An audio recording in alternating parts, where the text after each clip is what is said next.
All you guys care about is getting another handout. What about the jobs? You should have taken the money to relocate. These are the types of comments that my community has been hearing for years. Honestly, I've had enough, and I'm ready to move on. Growing up, I was always told not to swim at the beach within my community due to the water being dirty. I never understood what made it so dirty, but I knew why it was dirty. It was caused by the pulp mill in Abercrombie, which relentlessly discharged its harmful effluent into our waters. I didn't comprehend the specific contaminants present in this effluent. I just knew that it is what polluted our waters. Every day, effluent would discharge from Boat Harbour and into the Northumberland Strait. The dark purple water could be seen from a distance, slowly moving along the beach. A significant amount of brown foam would rest on the surface of the water before reaching the shoreline. The air was saturated with a strong and unpleasant odor. The beach appeared lifeless as dead fish and crabs scattered along the coast. This unpleasant odor came around more as I got older. It was the scent of toxic heavy metals and would accompany dense fog blanketing the air in early mornings or late nights. The smell burnt your nostrils and caused discomfort in your chest. The odor infiltrated our homes and proved nearly impossible to eliminate. This became our unsettling norm for far too long. It affected the way others viewed us. In middle school, I remember a non-native classmate referring to the smell as the smell of money.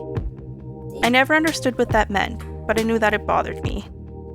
It wasn't until high school when I really began to comprehend the racism that we've endured, and I became angry at the inequalities we faced. Fast forward to my early 20s. I had just completed my first year of university and started working all summer collecting core and water samples from Boat Harbour sludge in a nearby lagoon along the beach. Witnessing the environmental damage with fresh eyes, armed with knowledge of the events that led to it, I was influenced to switch my major from kinesiology to environmental science the following year.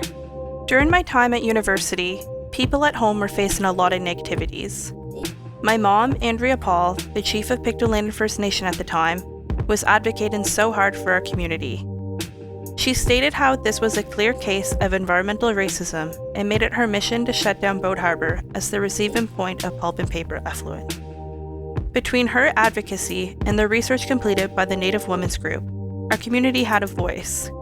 This voice created an environmental justice movement, which resulted in the closing of Boat Harbour as a treatment facility plant for Northern Pulp. These years were hard.